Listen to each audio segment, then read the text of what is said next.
Once again, so from today we will start a new topic and the topic is chemical effect of electric current. Okay, so सगळ्यात पहिल्यांदा या topic मध्ये काय असेल आणि कशाचा स्टडी करायचा आपण हे बघूया.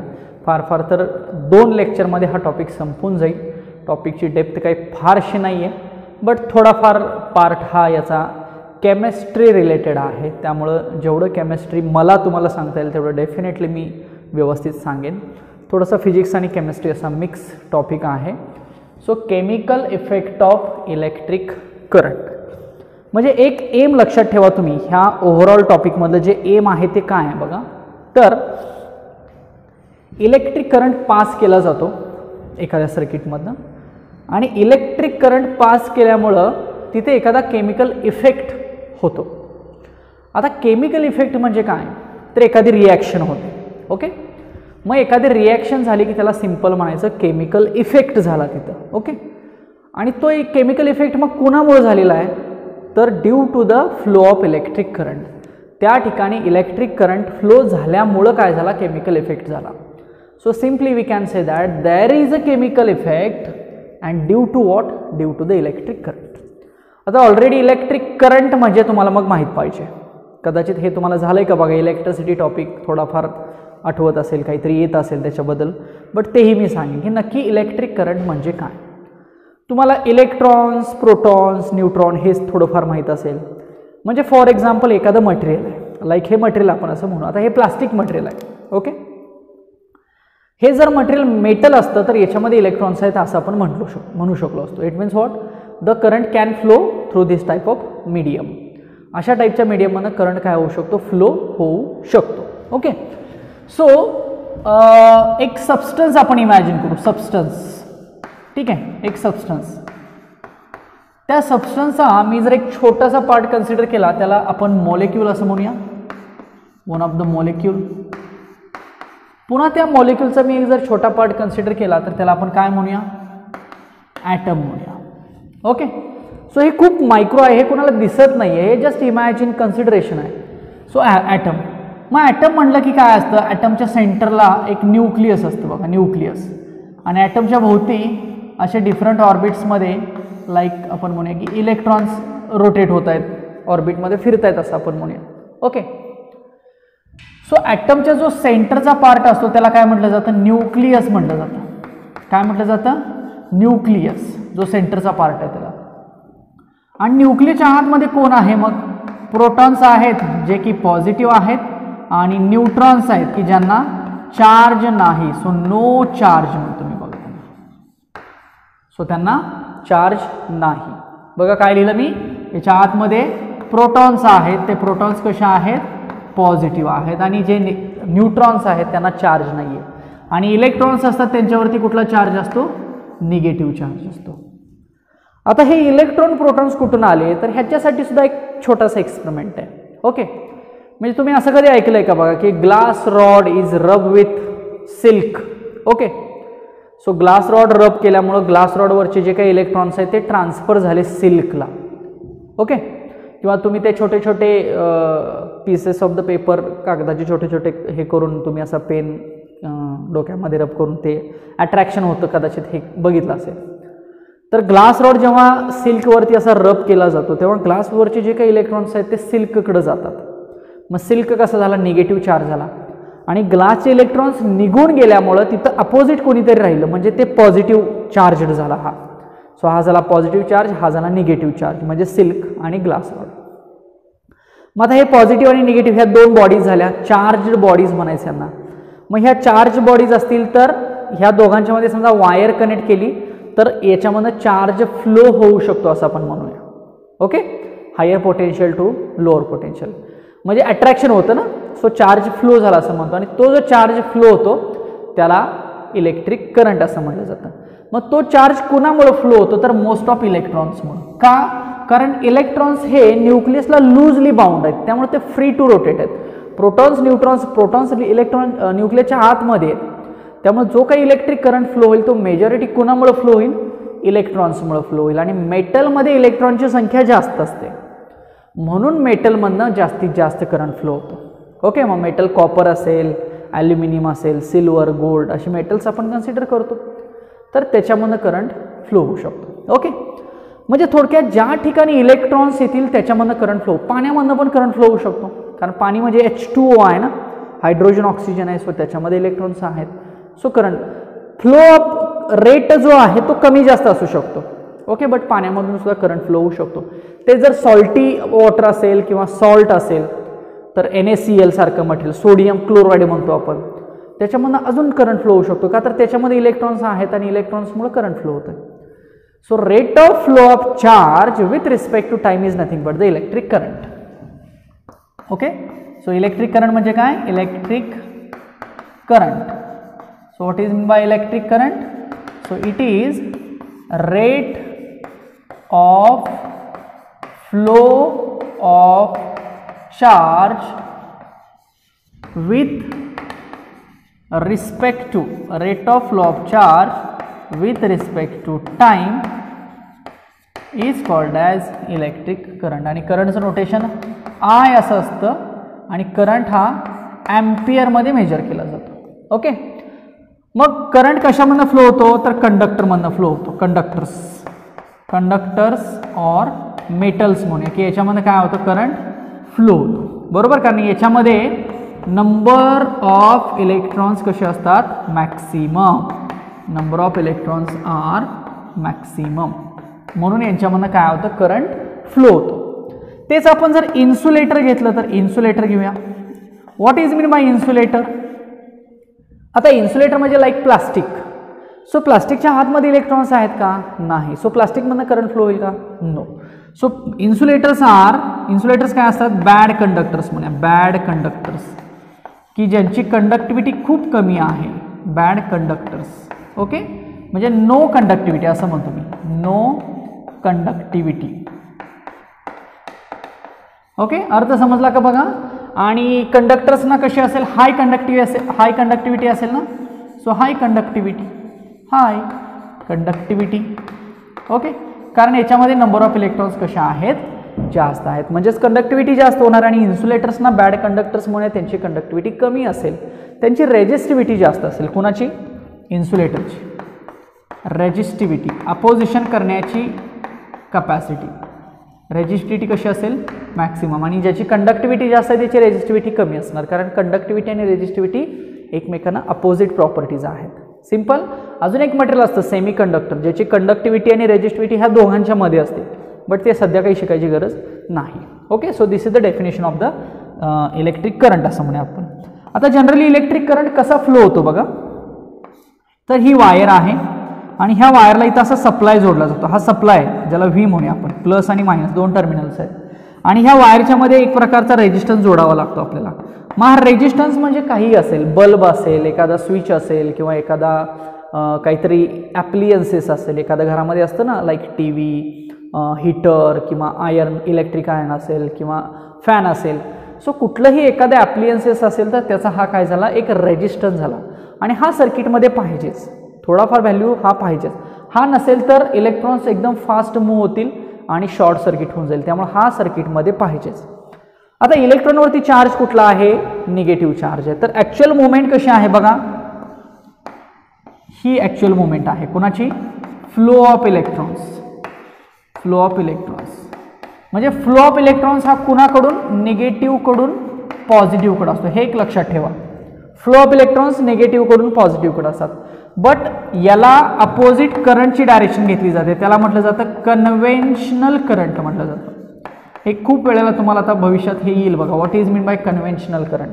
सो कन्व्हेन्शनल करंट हा इलेक्ट्रॉनच्या फ्लोच्या अपोजिट असतो, म्हणजे पॉझिटिव्ह टू निगेटिव्ह असेल. का? कारण इलेक्ट्रॉनवरती निगेटिव्ह चार्ज आहे ना. सो कॅल्क्युलेशनसाठी सुद्धा ही एक टर्म कन्सिडर केली जाते. कॅल्क्युलेशन पर्पजसाठी सुद्धा म्हटलं जातं की जो ॲक्च्युअल करंट आहे तो करंट पॉझिटिव्हकडनं निगेटिव्हकडे जातो. म्हणजे तुम्ही या डायग्राममध्ये जर बघितलं तर ही अशी डायग्राम ॲरो दाखवायचा करंटच्या डायरेक्शनचा. म्हणजे या डायग्राममध्ये मला सांगा करंटची डायरेक्शन कशी आहे? असं आपण म्हणूया पॉझिटिव्हकडून निगेटिव्हकडं.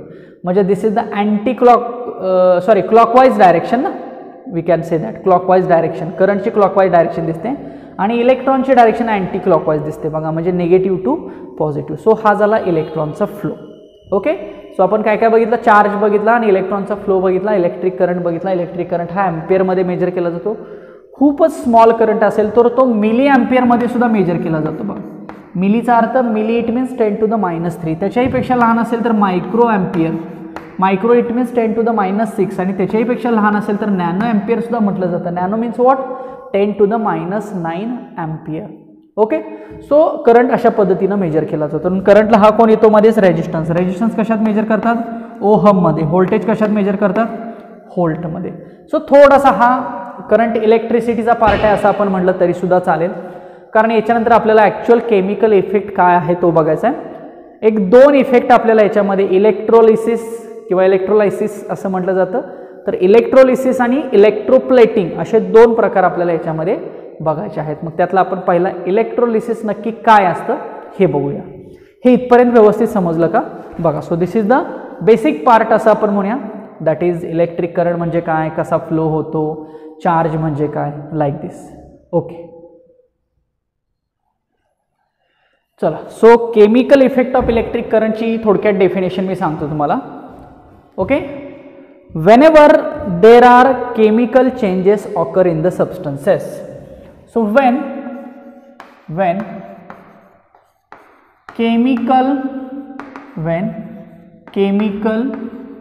changes done म्हणतो मी सोप्या भाषेमध्ये, done in the substance किंवा substances, in the substances. Okay. whenever or when chemical changes done in the substances due to electric current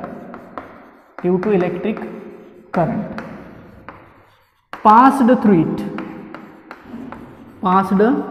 through it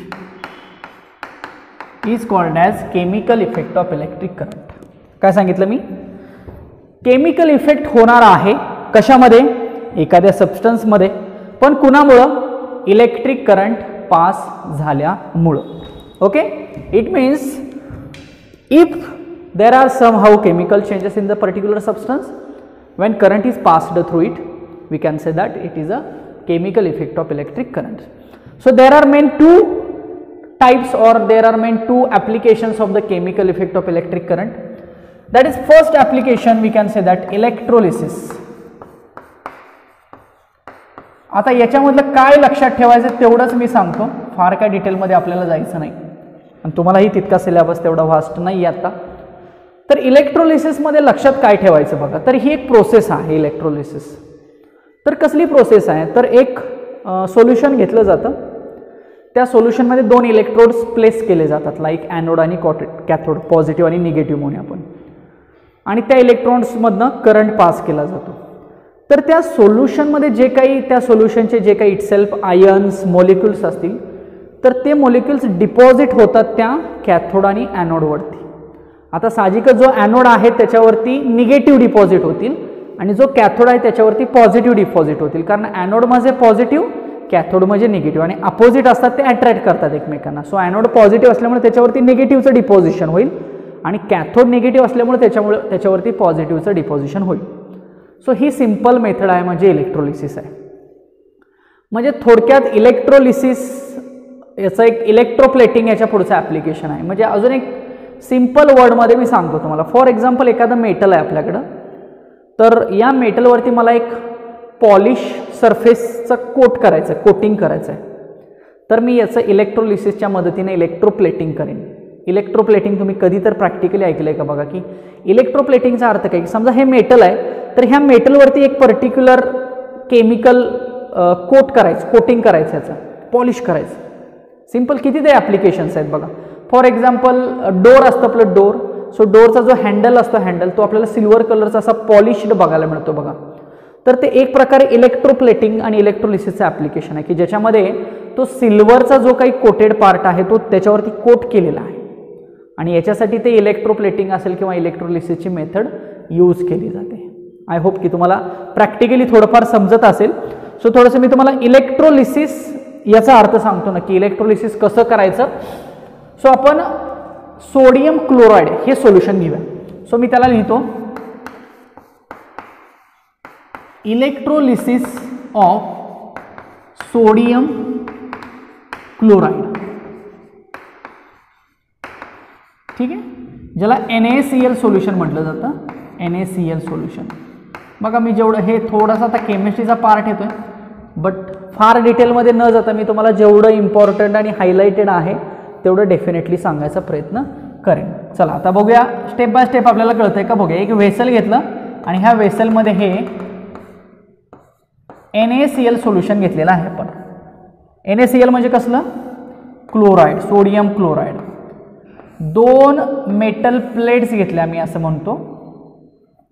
so एक मेटल प्लेट आहे ॲनोड आणि दुसरी आहे कॅथोड, आणि इथं ह्यांच्यामध्ये एक पॉझिटिव्ह आणि निगेटिव्ह असा सप्लाय कनेक्ट केला.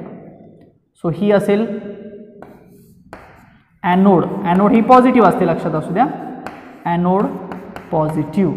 आणि ही प्लेट जी आहे ती कसली आहे, कॅथोड. आणि कॅथोड असते निगेटिव्ह. आणि इथं आपला एक सप्लाय, त्याला मी E असं म्हणतो जस्ट. ओके, ज्याला आपण पॉवर सप्लाय असं म्हणूया. आणि हे कशामध्ये डीप केलेलं आहे, थोडंसं NaCl मध्ये डीप केलेलं आहे. तर इथं डिपॉझिशन होणार आहे, ॲज वेल एज इथं डिपॉझिशन होणार आहे. हे असे मोलिक्युल्स डिपॉझिट झालेत असं मी दाखवतो. म्हणजे मी काय म्हटलं, तर NaCl जे सोल्युशन आहे त्याच्यामध्ये जे मॉलिक्युल्स आहेत त्यांचं डिपॉझिशन होतं.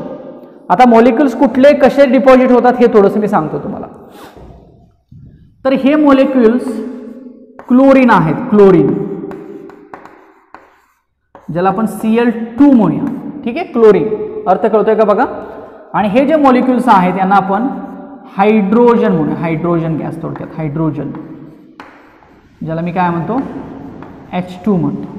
बघा, सो क्लोरीन पण एक गॅसच आहे थोडक्यात, आणि H2 म्हणजे काय आहे, हायड्रोजन पण हा एक प्रकारचा गॅसच आहे. आता हे झालं कसं, कुणी सांगितलं हे असं झालं म्हणून, तर हे झालं म्हणजे काय, तर या मेटल प्लेट्समधून किंवा हे जे ॲनोड कॅथोड दिसतंय ना याच्यामधून करंट फ्लो केला, लाईक.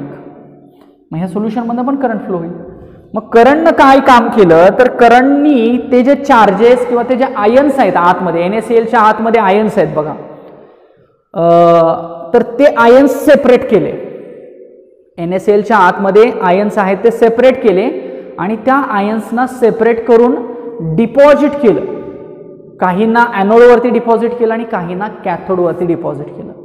सो ही जी प्रोसेस झाली याला म्हणायचं केमिकल इफेक्ट. आणि ही कुणामुळे झाली, तर करंट फ्लो केल्यामुळे ही प्रोसेस झाली. लक्षात आलं का बघा. So due to the current flows through the electrodes, यांना इलेक्ट्रोड्स म्हणायचं. हे जे ॲनोड आणि कॅथोड आहेत ना, हे कोण आहेत, थोडक्यात 2 इलेक्ट्रोड्स आहेत, 2 इलेक्ट्रोड्स आहेत. तर इलेक्ट्रोड्समधून आपण करंट पास केला, आणि करंट पास केल्यामुळं काय झालं, केमिकल इफेक्ट झाला. आता थोडीशी मी केमिकल रिॲक्शन तुम्हाला सांगतो काय आहे. आता NaCl हायड्रोजन हे आयन्स आहेत बघा, Na+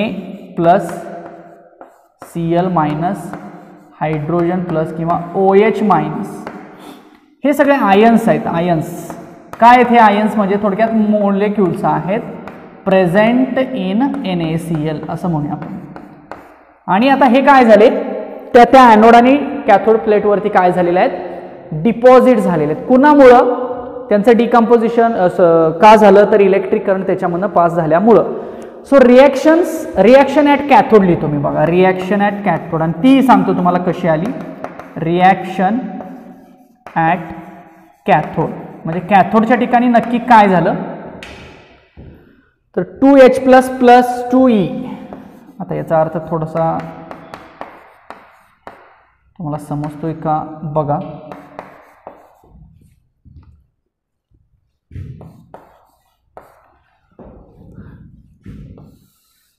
आणि मी रिॲक्शन ॲट ॲनोड, बघा मी जेवढं सांगतोय तेवढं ॲटलीस्ट समजतंय का बघा. बरासा थोडासा केमिस्ट्रीचा पार्ट तुम्हाला किती आहे आय डोंट नो आता. 2Cl-, so it becomes Cl2 gas plus 2 electrons.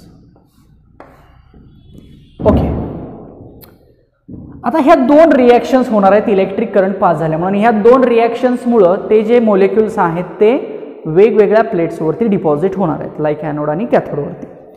So आपण पहिली रिॲक्शन बघूया. कॅथोड इट मीन्स कुठं आहे कॅथोड, हा. सो कॅथोड हा कसा निगेटिव्ह आहे. ओके, सो कॅथोडच्या तिथं काय रिॲक्शन झाली बघा, तर 2 हायड्रोजन मॉलिक्युल्स, मी H+ म्हटलं बघा त्याला, 2 हायड्रोजन मॉलिक्युल्स आणि त्याला 2 इलेक्ट्रॉन्स असं म्हणतो मी. ओके, 2 हायड्रोजन मॉलिक्युलचे 2 इलेक्ट्रॉन्स असं म्हणूया. ह्या दोघांचं थोडक्यात काय म्हणू कंपोजिशन झालं आणि ते कंपोजिशनपासून एक हायड्रोजन गॅस तयार झाला आणि तो हायड्रोजन गॅस मॉलिक्यूल जे आहेत ते या कॅथोडवरती डिपॉझिट झाले. बस एवढं लक्षात ठेवा, आता फार डिटेलमध्ये जायची गरज नाही. Reaction at anode. ॲनोड म्हणजे हा पॉझिटिव्ह, जशी ही झाली तशी ही क्लोरीनची रिॲक्शन होणार आहे. म्हणजे 2 chlorine is equal to composition of chlorine gas plus 2 electrons. इथं बघा कॅथोडसाठी इलेक्ट्रॉन ॲड झाला हायड्रोजन बरोबर आणि ॲनोडसाठी इलेक्ट्रॉन सेपरेट झाला क्लोरीन बरोबर. थोडंसं लॉजिकली पण लक्षात येते का बघा, रिॲक्शन्स कशा होत असतात, अपोजिट आहे ना सगळं. कॅथोडला ॲनोड अपोजिट आहे. सो कॅथोडच्या लेफ्ट साईडला कंपोजिशन दिसतंय, राईट साईडला गॅस तयार आहे आणि ॲनोडमध्ये लेफ्ट साईडला गॅस मॉलिक्युल आणि त्याचं कंपोजिशन आपल्याला राईट साईडला दिसतंय. सो ही अशा पद्धतीने रिॲक्शन होते आणि असे मॉलिक्युल्स मग डिपॉझिट होतात. So this is the method of electrolysis. आणि ह्याच इलेक्ट्रोलिसिसचं इलेक्ट्रोप्लेटिंग असं एक ॲप्लिकेशन आहे. मी याची काही ॲप्लिकेशन सांगतो. It is used in extraction of metal and purification of metal. So मेटलचं एक्स्ट्रॅक्शन आणि purification, extraction and purification, extraction and purification of metal. These are the main applications, as well as electroplating is also one of the application. Electroplating. So extraction आणि electroplating असेल किंवा purification असेल, एखाद्या मेटलला purify करायचं असेल किंवा एखाद्या मेटलचं एक्स्ट्रॅक्शन करायचं असेल, तो रिअल आहे, तो किती त्याच्यामध्ये इम्प्युरिटी ॲड आहे, तो किती प्युअर आहे, हे ओळखणं म्हणजे एक्स्ट्रॅक्शन करणं. आणि त्याच्यासाठी जे वापरलं जातं ती ही मेथड आहे थोडक्यात इलेक्ट्रोलिसिस. आणि याचं जे बेसिक प्रिन्सिपल आहे ते म्हणजे काय, chemical effect of electric current. म्हणजे केमिकल इफेक्ट केल्यामुळं इलेक्ट्रिक करंट पास केल्यामुळे केमिकल इफेक्ट झाला आणि केमिकल इफेक्ट झाल्यामुळे ही जी सेपरेशनची प्रोसेस आहे ही झाली, ज्याला डिकम्पोजिशन किंवा हे डिकम्पोजिशन त्या ॲनोड आणि कॅथोडवरती झालं. So that is the electrolysis. याच्या पुढची जी प्रोसेस आहे ती सुद्धा खूप सोपी आहे, इलेक्ट्रोप्लेटिंग. आता त्याची मी ॲप्लिकेशन्स मगाशी एक सांगितलं, त्या डोअरला सिल्वर पॉलिश केलं जातं, तर त्याच्यावर इलेक्ट्रोप्लेटिंग केल्यामुळं, आणि ते तसं का झालं, कारण सिंपल जे सिल्वर मॉलिक्युल्स आहेत ते त्याच्याकडे अट्रॅक्ट केले जातात या प्रोसेसनी, मग ते सगळे त्याच्यावरती डिपॉझिट होतात. झालं, that is nothing but the electroplating. So ते आता आपण